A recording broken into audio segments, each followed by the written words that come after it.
આજે આપણે જોવાના છે કુલમ્બનો નિયમ સદિશ સ્વરૂપે. તો કુલમ્બનો નિયમ જો સદિશ સ્વરૂપે આપણે જોવો હોય તો સૌપ્રથમ આપણે સદિશને થોડુંક સમજવું પડશે. તો પછી થિયરી આપણને કેવી લાગશે? સહેલી લાગશે.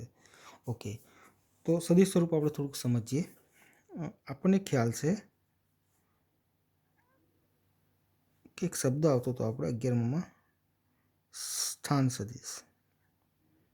તો સ્થાન સદિશ કોને કહેવાય? તો આરને સ્થાન સદિશ કહેવાય. કહેવામાં એવું આવે છે, આ જે ઉગમ બિંદુ હોય, ઉગમ બિંદુને આપલા કણનું સ્થાન હોય, આપલા કણનું સ્થાન અને ઉગમ બિંદુને જોડતી રેખા છે, એ રેખાને આપણે શું કહેતા હતા? સ્થાન સદિશ કહેતા હતા.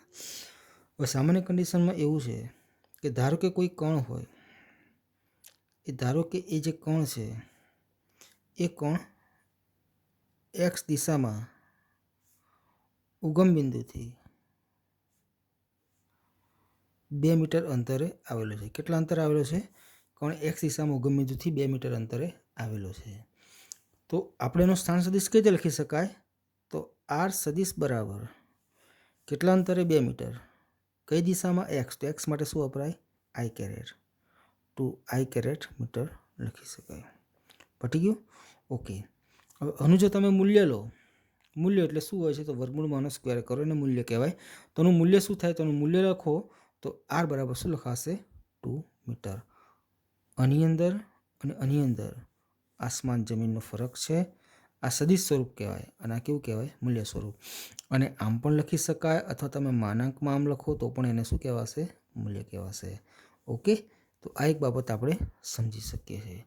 આ 1 ડાયમેન્શન વાત થઈ. જો વાય દિશામાં હોય તો જે કેરેટ લખાય, ઝેડ દિશામાં હોય તો શું લખીશું આપણે? કે કેરેટ લખીશું. ઓકે, હવે થોડુંક આગળ વધીએ. ધારો કે હું એમ કહું છું કે ધારો કે એક કણ છે એ એક્સમાંય નથી અને વાયમાંય નથી, ટૂંકમાં 2 ડાયમેન્શન છે. એટલે ધારો કે આમ છે, એ કણ અહીંયા છે.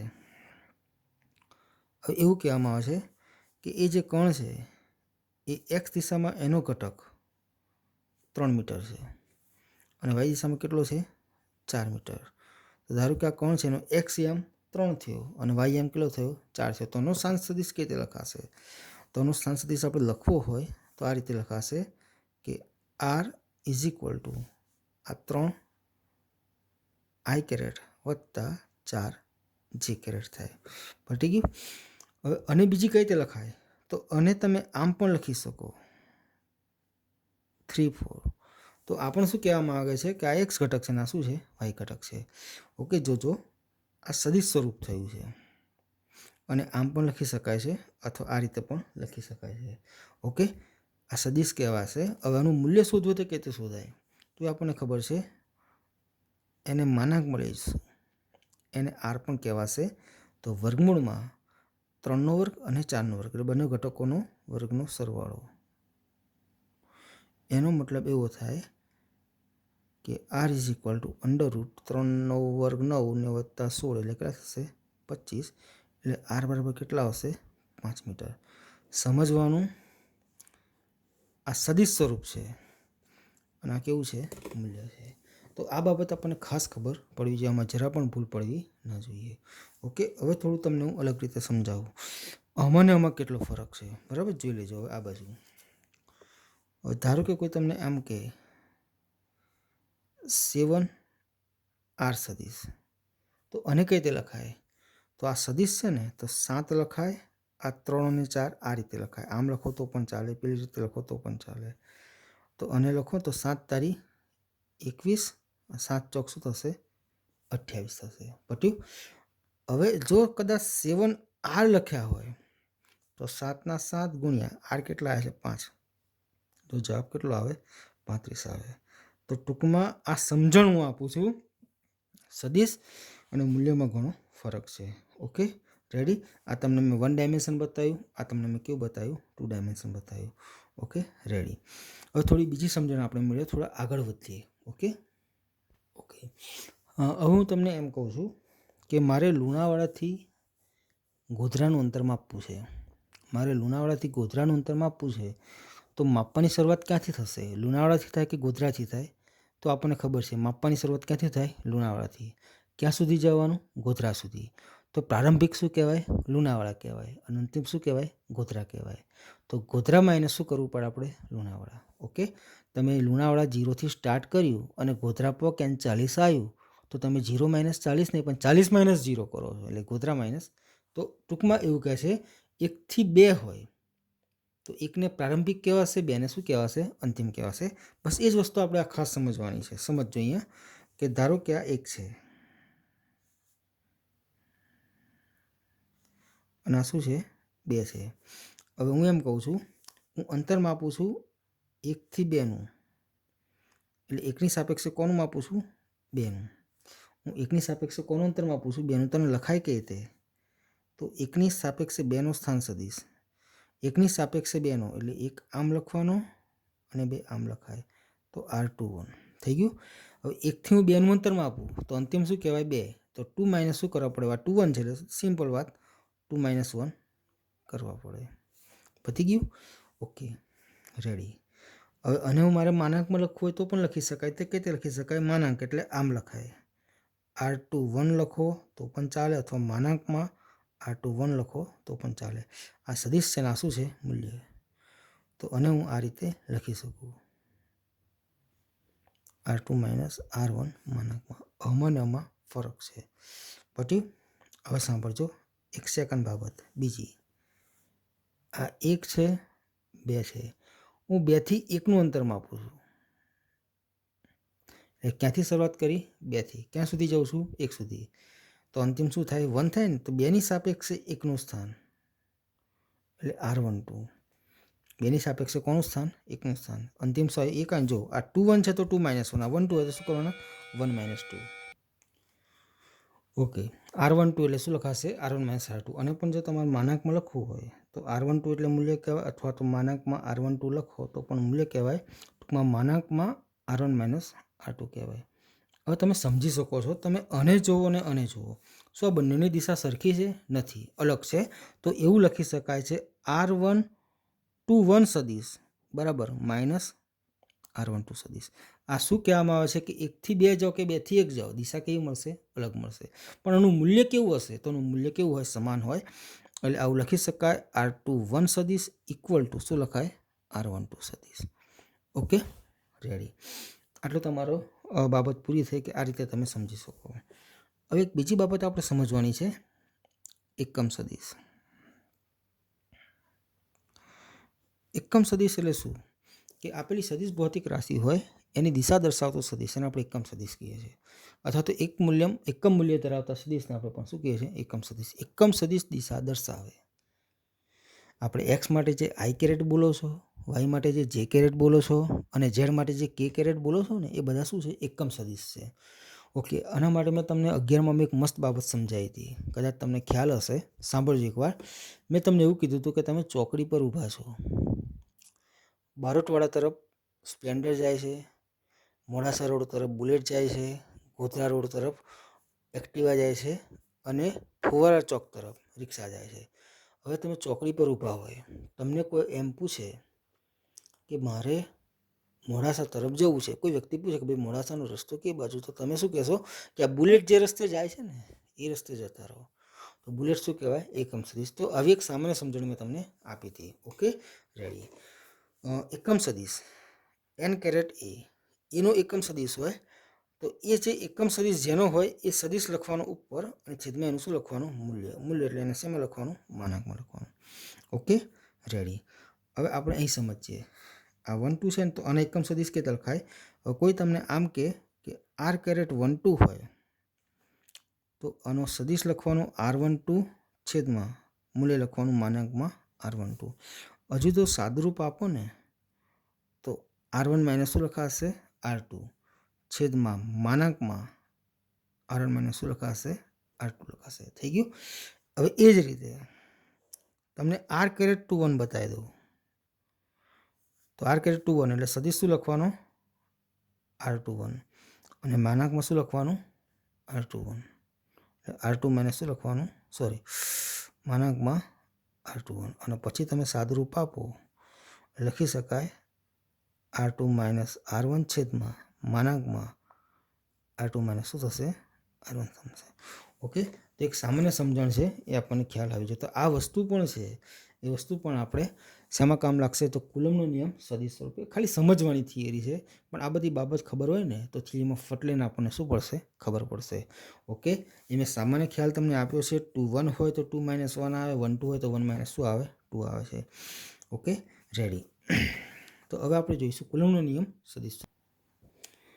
કુલમનો નિયમ આપણે સદિશ સ્વરૂપે જોઈએ એના પહેલાં એક બીજી બાબત છે, થોડીક જોઈ લઈએ. તમને કોઈ એમ કે બે વિદ્યુતભારોનો ગુણાકાર 0 કરતાં મોટો છે, તો આ બે વિદ્યુતભારો વચ્ચે આકર્ષણ થાય કે અપાકર્ષણ થાય? તો એક સિમ્પલ વિચારો. બે વિદ્યુતભારોનો ગુણાકાર 0 કરતાં મોટો ક્યારે આવે?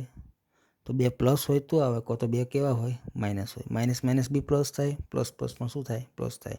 તો એનો મતલબ એવો થાય કે બે વિદ્યુતભારનો ગુણાકાર 0 કરતાં મોટો હોય, એટલે સપોઝ કે +5 હોય તો +25 થાય, -5 -5 હોય તો પણ શું થાય? 25 થવાનું છે.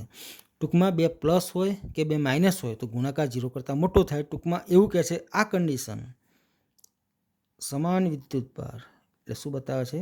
અપાકર્ષણ. અને કદાચ એમ થાય કે Q1 Q2 છે એ જો <0 હોય તો એમની વચ્ચે શું થશે? આકર્ષણ થશે. શું થશે? આકર્ષણ. કેમ? તો એનું કારણ છે પ્લસ માઇનસ હોય તો જવાબ શું આવશે? માઇનસ. માઇનસ 0 કરતાં કેવું કહેવાય? નાનું કહેવાય. તો આ કન્ડિશન ખાસ સમજવાની, આપણે આ MCQમાં પણ કામ લાગી શકે છે. ઓકે, હવે આપણે જોઈશું કુલમનો નિયમ સદિશ સ્વરૂપે. જો એનું જે વિધાન છે એ વિધાન જેમ અદિશ સ્વરૂપમાં આવતું હતું એ જ વિધાન આવશે, એનાથી બીજું કોઈ નવું વિધાન આવતું નથી. જોઈ લેજો, હું તમને બતાવી દઉં. તમને કહે છે કે બે બિંદુવત સ્થિર વિદ્યુતભારો વચ્ચે લાગતું વિદ્યુતબળ તે વિદ્યુતભારોના મૂલ્યના ગુણાકારના સમપ્રમાણમાં અને તેમની વચ્ચેના અંતરના વર્ગના વ્યસ્ત પ્રમાણમાં હોય છે. પાટ્યું? Okay, ready. હવે શું કરવાનું? હવે આપણે એક સિમ્પલ ડાયાગ્રામ દોરીશું. ડાયાગ્રામ ખાસ ધ્યાનથી જોવાનો, ડાયાગ્રામ મહત્વનો છે આપણા માટે. જોજો, યામાક્સ પદ્ધતિમાં નિયમ છે કે તમે બે અક્ષ પાડો ને તો એક્સ આડી એક્સ કહો છો, ઊભી શું કહો છો? વાય. પણ જો 3 પાડો ને તો એવું કહેવામાં આવશે, ગમે તેને એક્સ કહે, ગમે તેને વાય કહે, ગમે તેને ઝેડ કહેતા, અને હું ઝેડ કહું, અને હું એક્સ કહું, અને હું વાય કહી શકું છું. આ શું છે? ઉગમ બિંદુ છે. એક વિદ્યુતભાર અહીંયા છે, Q1 વિદ્યુતભાર. બીજું વિદ્યુતભાર અહીંયા છે, આ વિદ્યુતભાર છે Q2 છે. તો આ જે Q1 વિદ્યુતભાર છે એનો સ્થાન સદિશ છે R1 છે, અને જે Q2 વિદ્યુતભાર છે એનો સ્થાન સદિશ શું છે? R2 છે. ઓકે, હવે ધ્યાનથી સાંભળજો. જોજો, હું 2 થી 1નું અંતર માપું તો 2 થી 1નું અંતર તો એને R12 કહેવાય કે R21 કહેવાય? તો 2 થી 1નું અંતર એટલે 2ની સાપેક્ષ 1નું. તો હું આમ એરો પાડું, જોઈ લેજો, આમ. તો 2 થી 1 ને એટલે 2ની સાપેક્ષ 1નું. તો આ જે એરો છે એ એરાને શું કહેવાશે? R12 કહેવાશે. 2 થી 1 તરફ મેં આગળ બતાવ્યું એ પ્રમાણે. બરાબર? ઓકે, હવે હું જો 1 થી 2 એરો પાડું તો આ શું કહે છે? 1ની સાપેક્ષે 2નું. તો આને શું કહેવાશે? R21 કહેવાશે. હવે ધ્યાનથી સાંભળજો, આ Q1 અને Q2 છે એ બંને કેવા છે? સમાન છે. સમાન છે એટલે એવું કહી શકું કે અહીંયા કન્ડિશન છે Q1 Q2 ગ્રેટર દેન 0, એટલે બંને વચ્ચે અપાકર્ષણ થાય. અપાકર્ષણ એટલે બંને પ્લસ છે, કો તો બંને શું છે? માઇનસ છે. તો હવે બીજા વડે પહેલા પર બળ લાગે. સાંભળજો એકવાર શાંતિથી. આ પણ પ્લસ છે ને આ પણ પ્લસ છે, આ પણ માઇનસ છે ને આ પણ માઇનસ છે. તો જો બીજા વડે પહેલા પર બળ લાગે અને બળ અપાકર્ષણ છે, તો બીજા વડે પહેલા પર બળ લાગે તો પહેલો વિદ્યુતભાર ક્યાં જશે? ખેંચાશે કે દૂર જાય? તો પહેલો વિદ્યુતભાર દૂર જાય, એટલે એ એરો આ બાજુ આવે. જોજો, આ કોનું બળ છે? તો 2 વડે 1 પર લાગતું બળ. તો 2 વડે 1 પર લાગતું બળ એને આપણે શું કહીએ છીએ? 2 વડે 1 પર લાગતું બળ, તો F12 કહેવાય. પટી ગયું? ઓકે. હવે બીજો જો પહેલા પર બળ લગાડે તો પહેલો પણ બીજા પર બળ તો લગાડશે ને. તો 1 વડે 2 પર લાગતું બળ, તો એક જે વિદ્યુતભાર છે Q1 એ Q2 પર બળ લગાડશે, અપાકર્ષણ થશે, Q2 ખેંચાઈને પણ દૂર જશે. તો એ બળથી આ દિશામાં આવશે. તો કોના વડે લાગે છે? 1 વડે. કોના પર લાગે છે? 2 ઉપર. તો 1 વડે 2 પર લાગતું બળ, તો અને શું કહેવાય? F21 કહેવાય. હવે ધ્યાનથી સમજજો, આ F12 છે એ R12ની દિશામાં છે, આ F21 છે એ R21ની દિશામાં છે. ઓકે, હવે હું તમને બતાવી દઉં કે હવે આપણે કુલમ્બનો નિયમ સદિશ સ્વરૂપે કેમ લખાશે. તો હું સૌપ્રથમ લખીશ આ રીતે F12. તો F12 ઇઝ ઇક્વલ ટુ સામાન્ય કે Q1 Q2. 1 2 કરો 2 1 કરો ફરક ના પડે. હવે આ 1 2 છે ને તો નીચે લખવાનું R12 સ્ક્વેર, જે મંતરનો વર્ક કરો છે એ પ્રમાણે કે Q1 Q2 by R square કરતા હતા ને બસ એ રીતે. F12 કોની દિશામાં છે? તો F12 છે R12ની દિશામાં છે, તો એનો કેરેટ બતાવવો પડે R કેરેટ 12 બતાવવો પડે. ઓકે, અને આપો 1 નંબર. આ રીતે પણ લખાશે. બીજી બાબત કે Q1 Q2 R12. હવે R12ને કઈ રીતે લખાશે? તો આગળ જો મેં બતાવ્યું જ છે તમને, એટલા માટે કહી ગયું R12 દેખાય છે. આવી ગયું કરે જો અહીંયા દેખી લો. R12ને શું લખાશે? R1 માઇનસ R2, અને સદિશ R12 શું લખાશે? R1 minus R2. તો જોજો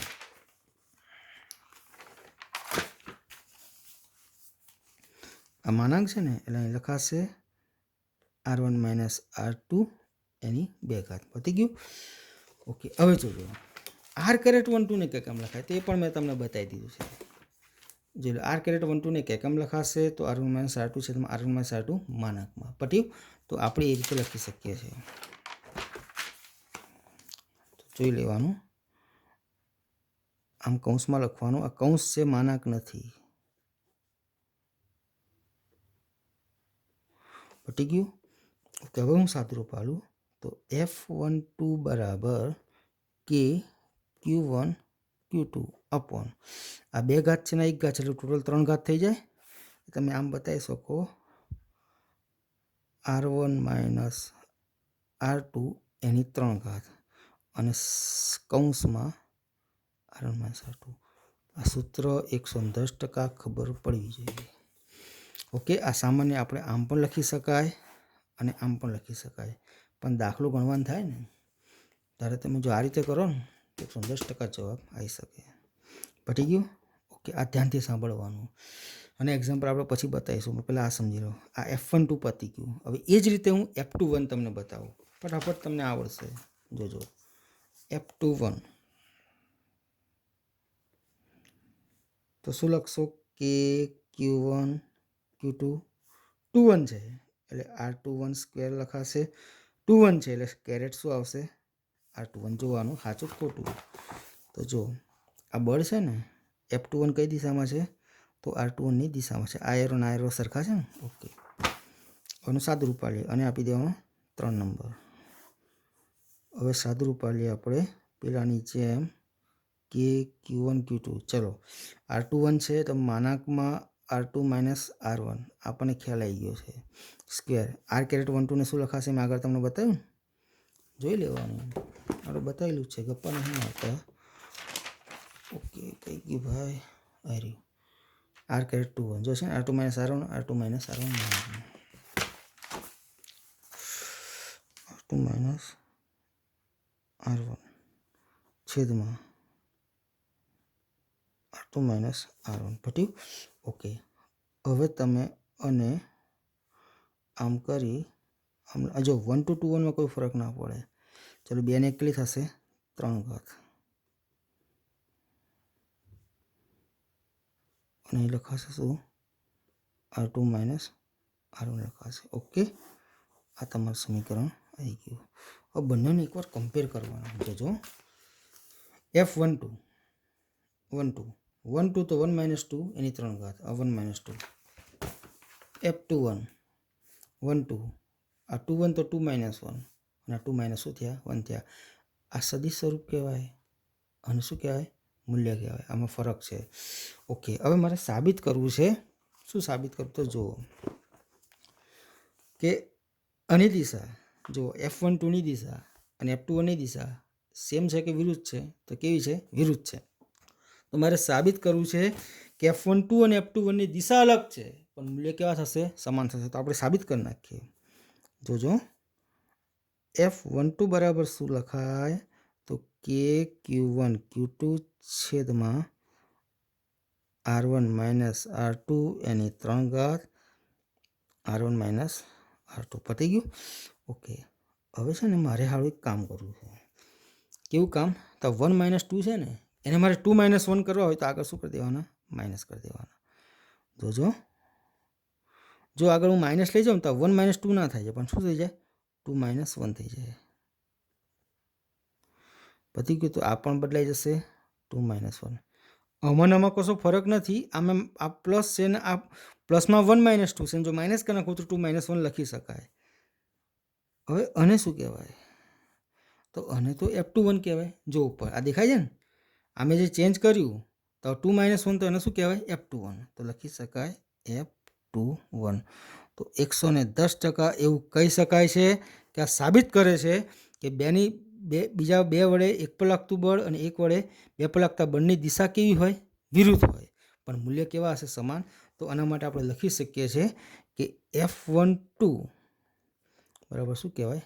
F21. આ શું કહે છે? મૂલ્ય સમાન છે અને દિશા કેવી છે? વિરુદ્ધ છે. Okay, ready. તો આ બાબત આપણે ખાસ સમજવાની.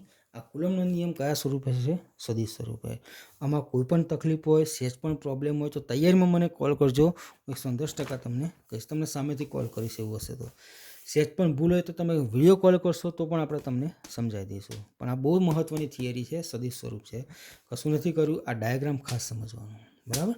ઓકે, હવે આ જે બતાવ્યું ને એના આધારે તમને એક બે સામાન્ય એક્ઝામ્પલ બતાવું. તો કદાચ કોઈ તમને એમ કે F4 5 તમને કનું સૂત્ર બનાવો તો બનાવી દેવાનું કે Q4 Q5 4 ને 5 છે ને, તો R4 R5 એની 3 ઘાત R4 minus R5. Simple.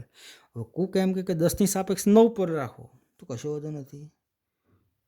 F9 10 બતાવવાનું. બરાબર? ઓકે. તો કે Q9 Q10 થઈ ગયું. તો અહીં લખી શકાય R9 માઇનસ R10 એની 3 ઘાત. ટૂંકમાં R9 માઇનસ શું થશે? R10 થશે.